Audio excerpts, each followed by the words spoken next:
Hello viewers, देखिए आज से हम हमारा टॉपिक 5 जो है उसके क्वेश्चंस जो है हम स्टार्ट करने वाले हैं, मतलब स्टार्ट करने जा रहे हैं। ठीक है, तो यहाँ पे टॉपिक 5 था हमारा set and relations and functions. देखिए क्वेश्चन है हमारा, सबसे पहला क्वेश्चन हमने पिक किया है जो कि यूपीटीजीटी एग्ज़ाम 2016 में पूछा गया था। यदि ए विवृत समुच्चय तथा बी संवृत समुच्चय है तो बी माइनस ए है। If A is an open set and B is closed set then B minus A कैसा समुच्चय होगा। ऑप्शन ए है मेरा विवृत समुच्चय, ऑप्शन बी है संवृत समुच्चय, ऑप्शन सी है विवृत तथा संवृत दोनों, ऑप्शन डी है मेरा none of these. UPTGT exam 2016 में पूछा था। सॉल्यूशन देखिए इसका, यहाँ पे मुझे क्या दिया हुआ है कि ए क्या है, एक विवृत समुच्चय है।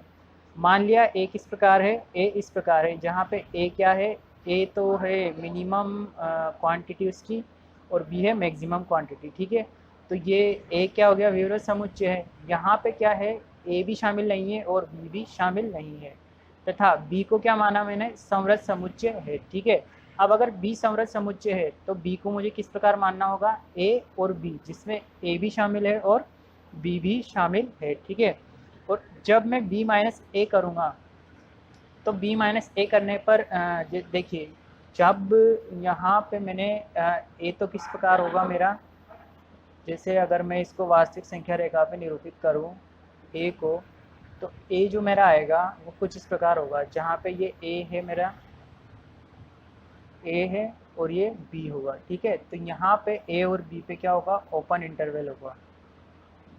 कैसा इंटरवल होगा, ओपन, ये ओपन इंटरवल होगा। ठीक है, तो ए और बी शामिल नहीं है, जबकि बी में क्या है, ए भी शामिल है और बी भी शामिल है। बी में क्या होगा,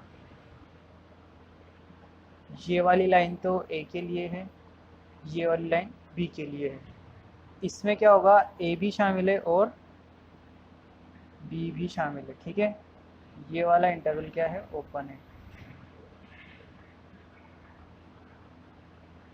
यहाँ पे ओपन इंटरवल है और ये भी ओपन इंटरवल है। ठीक है, और यहाँ पे ए भी शामिल है और स्मॉल बी भी शामिल है।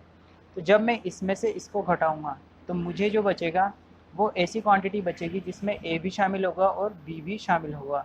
यानी कि जब मैं इसमें से इसको घटाऊंगा तो ये बीच के सभी पॉइंट्स घट जाएंगे, लेकिन मेरे पास फाइनली ए और बी बचेगा। ठीक है, इसके बीच के सभी पॉइंट्स जो हैं वो हट जाएंगे, यानी कि माइनस हो जाएंगे। तो फाइनली बी माइनस ए कैसा अंतराल होगा मेरा, संवृत अंतराल होगा। ठीक है, तो कौन सा ऑप्शन सही होगा, option B is correct answer, संवृत समुच्चय अंतराल। वैसे समुच्चय अंतराल कहना ठीक नहीं होगा, फिर दो ही पॉइंट बचेंगे, एक तो पॉइंट बचेगा मेरा ए और एक बचेगा बी। ठीक है, तो उसको बोलेंगे हम संवृत समुच्चय। ठीक है, तो बी क्या होगा मेरा करेक्ट आंसर होगा।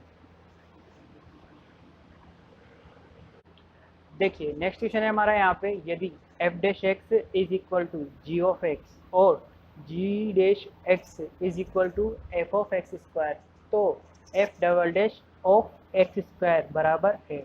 If F dash X is equal to G of X and G dash X is equal to F of X square, then F double dash of X square is equal to. UPTGT exam 2016 में पूछा गया question है।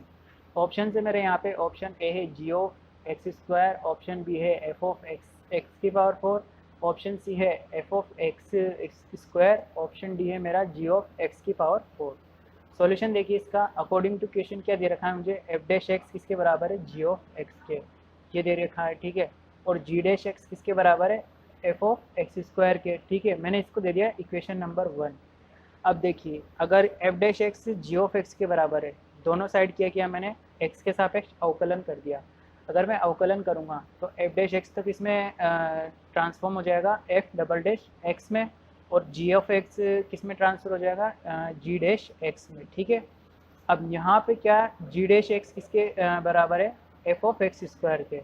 तो by equation 1 we can say क्या कह सकते हैं हम कि एफ डबल डैश एक्स किसके बराबर होगा, एफ ऑफ एक्स स्क्वायर के। अब देखिए यहाँ पे अगर मैं एक्स इनपुट में देता हूँ तो यहाँ पे इनपुट में क्या है, एक्स स्क्वायर। अगर मैं यहाँ पे एफ डबल डैश यहाँ पे एक्स स्क्वायर इनपुट में दूंगा तो यहाँ ऑटोमेटिकली क्या होना चाहिए, एक्स रेक्स टू पावर 4। तो F double dash X square किसके बराबर होना चाहिए, F of X raise to power 4। तो कौन सा ऑप्शन सही होगा मेरा? Option B is correct answer. ठीक है, तो देखिए नेक्स्ट क्वेश्चन है हमारा यहाँ पे, इन ए क्लास ऑफ 25 स्टूडेंट्स, यानी कि क्लास में कितने स्टूडेंट हैं? 25 विद्यार्थी हैं। ठीक है, 12 हैव टेकन मैथमेटिक्स, 12 ने क्या लिया? मैथ्स लिया। 8 have taken mathematics and computer science, 8 जनों ने क्या लिया? मैथ्स और कंप्यूटर साइंस या CS। ठीक है, the number of students who have taken computer science but not mathematics is, उन विद्यार्थियों की संख्या क्या है जिन्होंने कंप्यूटर साइंस तो लिया है लेकिन गणित नहीं लिया? ऑप्शन है मेरे यहाँ पे 8, 13, 4 और 17। NVS PGT का क्वेश्चन है। वैसे तो ये क्वेश्चन PGT का है, लेकिन इसका जिस हिसाब से लेवल है ये TGT में भी पूछा जा सकता है। ठीक है, वेन डायग्राम का क्वेश्चन है, सिंपल फॉर्मूला यूज में आता है हमारा ये वाला। ठीक है, तो इस तरह के क्वेश्चन आपको छोड़ने नहीं चाहिए। ठीक है, तो देखिए सॉल्यूशन देखिए इसका। लेट हमने मान लिया कि M तो क्या है? स्टूडेंट्स टेकन मैथमेटिक्स, M क्या हैं? जिन्होंने गणित विषय को चुना है। और C कौन से विद्यार्थी हैं? जिन्होंने CS कंप्यूटर साइंस और मैथ्स दोनों को चुना है। तो सॉरी, C क्या है? जिन्होंने ओनली CS को चुना है। C वो विद्यार्थी हैं जिन्होंने कंप्यूटर साइंस को चुना है। ठीक है, देन N ऑफ M कितना दिया है मुझे कि ये आ जाएगा मेरा 12, और N ऑफ C मुझे नहीं पता, वो मुझे निकालना है। यानी कि ऐसे विद्यार्थी जिन्होंने कंप्यूटर साइंस लिया है। ठीक है, और N of M intersection C यानी कि ऐसे विद्यार्थी जिन्होंने मैथ्स भी लिया है और कंप्यूटर साइंस भी लिया है, वो है मेरे 8। और N of M union C ऐसे विद्यार्थी जिन्होंने मैथ भी लिया है, और मतलब मैथ्स वाले विद्यार्थियों की और कंप्यूटर साइंस वाले विद्यार्थियों की कुल संख्या कितनी है मेरे पास? 25। देखिए चूँकि हम जानते हैं कि N of M union C किसके बराबर होता है? N of M plus N of C minus N of M intersection C। तो यहाँ पे जब मैं रखूँगा इसको तो यह आ जाएगा मेरा 25 is equal to 12 plus N of C minus 8। तो यहाँ से N ऑफ C कितना आ जाएगा मेरा? 21। So students who have taken CS but not maths, यानी कि इस वाले N ऑफ C में तो वो वाले विद्यार्थी भी आ गए जिन्होंने मैथ्स भी लिया है। जैसे अगर मैं वेन डायग्राम बनाऊँ,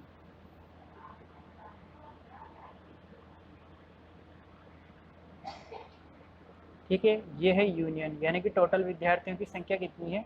25। ठीक है, ये अगर मैं मैथ्स वाले मान लूँ तो ये हो जाएंगे मेरे कंप्यूटर साइंस वाले। अब यहाँ पे जो N ऑफ C आया है, ये N ऑफ C जो है ये पूरा ये वाला रीज़न कवर करेगा। ठीक है, लेकिन मुझे उसने क्वेश्चन में कौन सा वाला रीज़न पूछा है? ओनली ये वाला रीज़न पूछा है, C वाला। ये जो C वाला रीज़न है ना, ये इसने पूछा है। ठीक है, तो जब मैंने ये N ऑफ C निकाला तो N ऑफ C में मेरा पूरा रीज़न है, तो मुझे कौन सा वाला रीज़न हटाना पड़ेगा? ये जो बीच वाला रीज़न है ये इसमें से हटाना पड़ेगा, तब मेरा आंसर निकलेगा। तो ये बीच वाला रीज़न कौन सा होता है? ये होता है M इंटरसेक्शन C। तो मैं क्या करूँगा? N of M intersection C minus कर दूँगा, तो 21 माइनस 8 कितना आ जाएगा? 13। तो 13 विद्यार्थी ऐसे हैं जिन्होंने कंप्यूटर साइंस तो लिया लेकिन मैथ्स नहीं लिया, यानी कि प्योर कंप्यूटर साइंस वाले विद्यार्थी जो कि वेन डायग्राम में यहाँ पे शो हो रहे हैं। ठीक है, तो कितने हैं ये? 13। तो आंसर क्या होगा मेरा? Option B is correct answer, 13। देखिए नेक्स्ट क्वेश्चन है हमारा यहाँ पे, इन ए ग्रुप ऑफ 70%, यानी कि 70 लोगों के एक समूह यानी कि ग्रुप में। ठीक है, 37 लाइक कॉफ़ी, 37 लोग तो किसको पसंद करते हैं? कॉफ़ी को। 52 like T and each person likes at least one of the two drinks. ठीक है, यहाँ पे 37 लोग क्या पसंद करते हैं? कॉफ़ी पसंद करते हैं, और 52 चाय को पसंद करते हैं, और प्रत्येक आदमी, ठीक है, कम से कम दोनों में से एक पेय को तो पसंद करता ही है। ठीक है, यानी कि ऐसा कोई भी नहीं है जो दोनों ही प्रकार के ड्रिंक्स को पसंद नहीं करता। तो इसने पूछा है how many like coffee but not T, यानी कि कितने ऐसे हैं जो कॉफ़ी को तो पसंद करते हैं लेकिन चाय को पसंद नहीं करते। NVS TGT एग्ज़ाम 2019 का क्वेश्चन है। ऑप्शन से मेरे यहाँ पे 16, 13, 17 और 18। देखिए इसका सोल्यूशन। लेट क्या मान लेते हैं हम, सी क्या है, पर्सन्स हु लाइक कॉफ़ी, व्यक्ति जो कि कॉफ़ी को पसंद करते हैं, और T persons who like T, यानी कि वे व्यक्ति जो कि चाय पीना पसंद करते हैं। अब देखिए यहाँ पे हम ये वाला क्वेश्चन वेन डायग्राम से समझने की कोशिश करते हैं। ये जो एरिया है, ये एरिया उन लोगों को रिप्रेजेंट करता है, ये वाला एरिया खाली वाला, जो कि ना तो चाय पीते हैं न ही कॉफ़ी पीते हैं। ये वाला एरिया उनको रिप्रेजेंट करता है जो कॉफ़ी पीते हैं और कुछ ऐसे हैं जो चाय भी पीते हैं। और ये वाला एरिया उनको रिप्रेजेंट करता है जो चाय पीते हैं और कुछ ऐसे भी हैं जिनमें कॉफ़ी भी पीते हैं।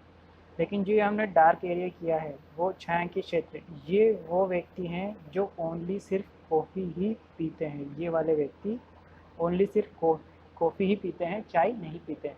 तो उन्होंने क्वेश्चन में हमसे ये वाला रीज़न पूछा है, ठीक है। अब यहाँ पे N ऑफ C यानी कि उन व्यक्तियों की संख्या जो कॉफ़ी पीते हैं, ठीक है। तो उसमें यहाँ से लेके यहाँ तक सारे आ गए, उसमें ये वाला रीज़न भी ऐड हो गया, N of C intersection T वाला, ठीक है। और C इंटरसेक्शन T हमें निकालना है और हमें ये माना था हमने, ठीक है। तो हम N of C intersection T क्या कर लेते हैं, हमें निकालना है तो हम इसे मान लेते हैं, ठीक है, X मान लेते हैं। और यहाँ पे T, N ऑफ T कितना है 52, यानी कि ऐसे व्यक्ति जो कि चाय पीते हैं वो कितने हैं 52। अब इसमें कुछ ऐसे भी हैं जो कॉफ़ी भी पीते हैं।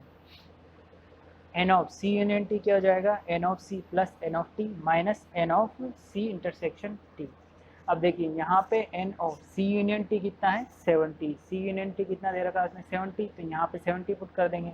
N ऑफ C कितना दिया हुआ है 37, वो पुट कर दिया। N ऑफ T कितना दिया 52, वो पुट कर दिया। और N of C intersection T हमने X माना था, वो हमने पुट कर दिया। यहाँ से X की वैल्यू मिल गई। अब मुझे कौन सा रीज़न मिल गया, C इंटरसेक्शन T, यानी कि ये बीच वाला रीज़न मिल गया, ठीक है, ये वाला रीज़न। अब इस वाले रीज़न में वो वाले व्यक्ति आते हैं जिन्होंने जो कॉफ़ी भी पीते हैं और चाय भी पीते हैं। इस वाले रीज़न में वो वाले व्यक्ति आते हैं, ठीक है। तो अब हम क्या करेंगे इस वाले में, ठीक है। तो अब हम क्या करेंगे कि हमें चाहिए ये वाला छायांकित वाला, ठीक है। तो हम इसमें से ये वाला पार्ट हटा देंगे।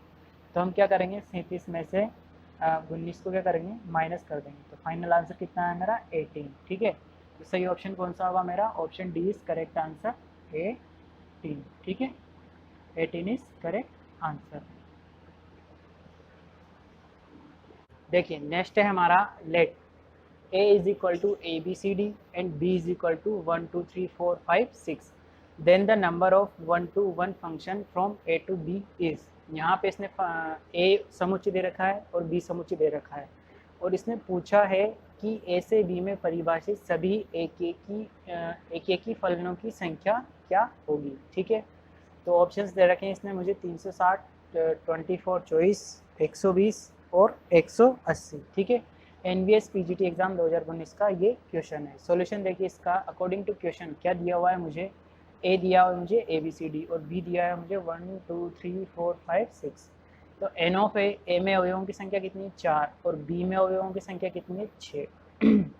अब देखिए तो 1 to 1 function from A to B, यानी कि A से B में परिभाषित एक की फलनों की संख्या क्या होती है मेरी 6p4। ये हमें हमेशा ध्यान रखना है। यानी कि कोई फलन है, एक फलन है जो A से B में परिभाषित है, ठीक है।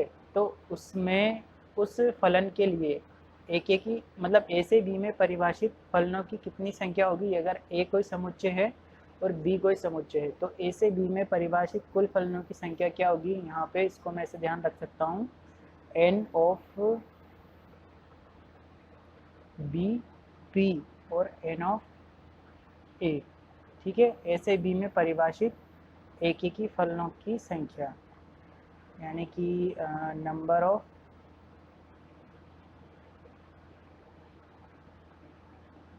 टोटल 1 फंक्शंस, ठीक है। यानी कि A से B में परिभाषित कुल फलनों की कुल एक की फलनों की संख्या क्या होगी मेरी, N of B P N of A। तो यहाँ पे आ जाएगा 6P4 की वैल्यू मैंने फाइंड करी तो ये आएगी मेरी 360। तो सही ऑप्शन कौन सा होगा मेरा? Option A is correct answer 360। देखिए नेक्स्ट क्वेश्चन है हमारा, if F X is periodic function and alpha is a positive real number such that F of X plus 2 alpha plus F of alpha is equal to 0 for all X belongs to R, then the period of F of X is. Option A है हमारा alpha, option B है 2 alpha, option C है 4 alpha, option D है alpha by 2। D triple S B exam सितंबर 2018 में पूछा गया question है। देखिए एफ एक्स क्या दिया हुआ है यहाँ पे? पीरियोडिक फंक्शन दिया हुआ है, यानी कि कैसा फलन है? आवर्ती फलन है।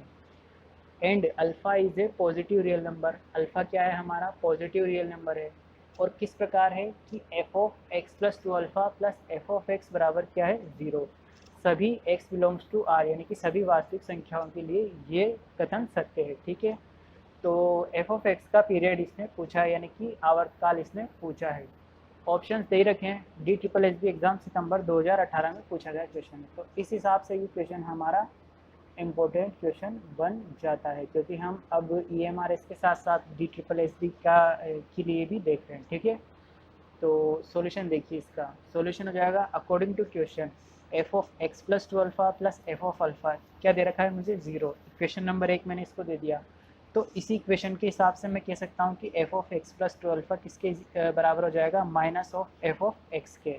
And alpha is a positive number, ये दिया हुआ इसने ए क्या है, सॉरी अल्फा क्या है? पॉजिटिव रियल नंबर, इसने पहले से मुझे दिया हुआ है। अब मैं क्या करूँगा, x के स्थान पे क्या रखूँगा? x प्लस 2 अल्फा रख के देखूँगा। ठीक है, x के स्थान पे x प्लस 2 अल्फा रख रहा हूँ मैं, तो we putting this in equation 1, समीकरण 1 में रखेंगे। तो यहाँ पे मैंने इसको रखा तो मुझे क्या मिला? x plus 4 alpha. और F of X plus 2 alpha किसके बराबर है? Minus of F of X के। तो मैंने इस पूरे की जगह क्या पुट कर दिया? Minus of F of x. तो यहाँ पे मुझे क्या मिला? F of X plus 4 alpha बराबर एफ ऑफ एक्स मिल गया। ठीक है, तो देखिए हम क्या जानते हैं कि यदि F of X plus T किसके बराबर आ जाता है? एफ एक्स के। F of X plus T किसके बराबर आ जाता है? एफ एक्स के। तो यहाँ पे टी क्या होता है? उस फलन का आवर्तकाल, और एफ क्या होता है? आवर्ती फलन होता है। यहाँ पे देखिए F of X plus 4 alpha किसके बराबर आ गया? एफ एक्स के, यानी कि 4 अल्फा क्या है मेरा? इसका फलन एफ का आवर्तकाल। तो क्वेश्चन में इसने यही पूछा था, period of F of X is, तो फलन का आवर्तकाल कितना आया मेरा? 4 अल्फा। तो सही ऑप्शन क्या होगा मेरा? Option D is correct answer, 4 alpha.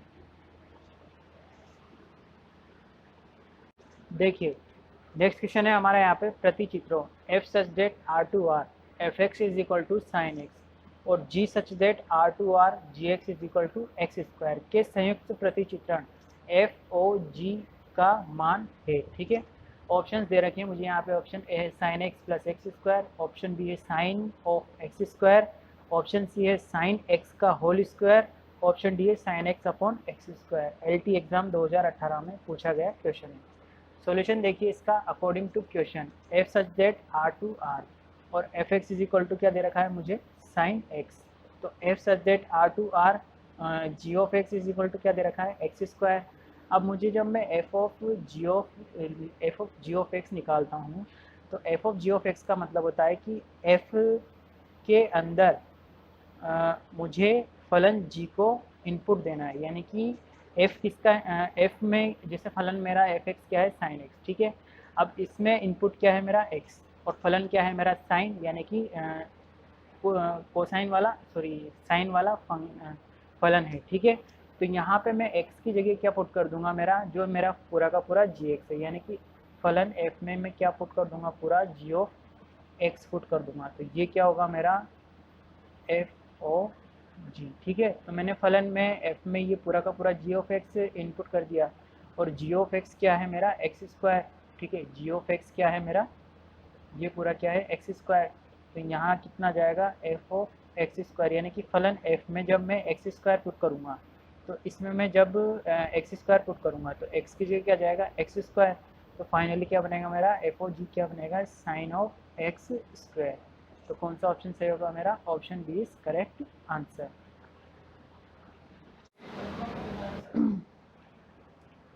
देखिए नेक्स्ट क्वेश्चन है हमारा यहाँ पे, let R be a relation on a set A.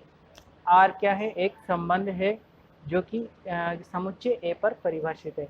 And let I A denote the identity relation, और आई ए किसको डिनोट करता है, यानी किसको रिप्रेजेंट करता है, आइडेंटिटी रिलेशन को, ठीक है, यानी कि तत्समक संबंध को रिप्रेजेंट करता है हमारा आई ए, ठीक है, किस पर, ए पर, ठीक है, समुच्चय ए पर तत्समक संबंध को।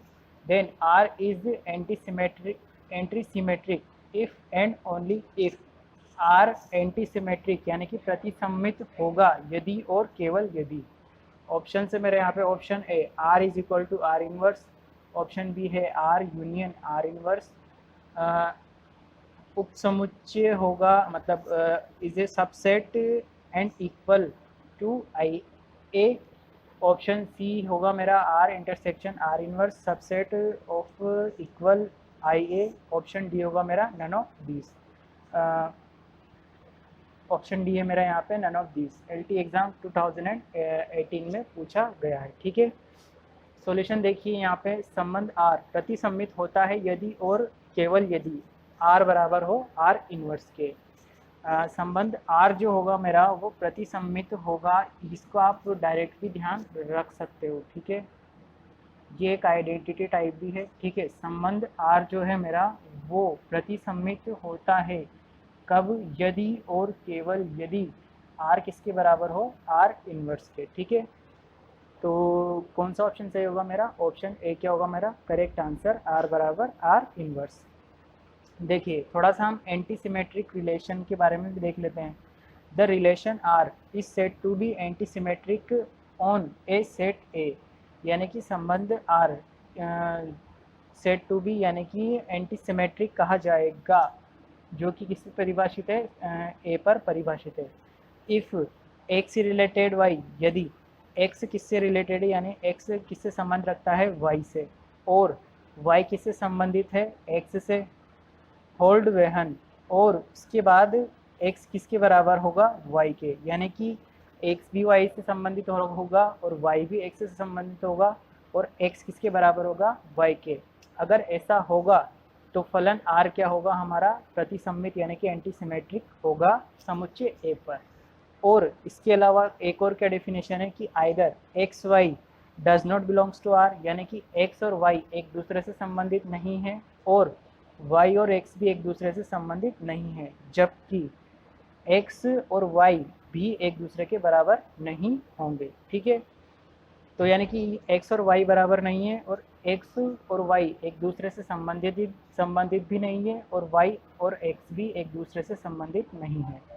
And a relation R is not anti symmetric if there exist, और एक रिलेशन आर जो संबंध आर होगा हमारा वो एक एंटी सिमेट्रिक यानी कि प्रतिसम्मित नहीं होगा यदि इस प्रकार अवयव, दो अवयव एग्जिस्ट करते होंगे कि एक्स वाई बिलोंग्स टू ए, यानी कि एक्स और वाई किसके अवयव हैं, ए के। इस प्रकार एग्जिस्ट करेंगे कि एक्स और वाई आपस में क्या है, संबंधित होंगे, यानी कि X Y belongs to R, and Y X also belongs to R, यानी कि वाई और एक्स भी एक दूसरे से संबंधित हैं, लेकिन एक्स और वाई क्या है, बराबर नहीं है। तो ऐसा क्या होगा, ऐसा संबंध क्या होगा हमारा, एंटी सिमेट्रिक नहीं होगा, ठीक है। A relation is not symmetric, अगर कोई संबंध सिमेट्रिक नहीं है यानी कि सममित नहीं है, तो इसका यह मतलब बिल्कुल नहीं होता कि वह एंटी सिमेट्रिक है, ठीक है। वापस से देखिए, अगर कोई संबंध सिमेट्रिक नहीं है तो इसका अर्थ यह बिल्कुल नहीं है कि वो एंटी सिमेट्रिक होगा। एंटी सिमेट्रिक होने के लिए वो ये दो प्रॉपर्टीज़ को फॉलो करना चाहिए, यानी कि एक तो ये वाली प्रॉपर्टी, या तो ये वाली प्रॉपर्टी को फॉलो करें, या ये वाली प्रॉपर्टी को फॉलो करें, या दोनों ही प्रॉपर्टी को फॉलो करें। तो वो वाला फलन क्या होगा मेरा, सॉरी फलन या फिर संबंध एंटी सिमेट्रिक रिलेशन होगा, ठीक है।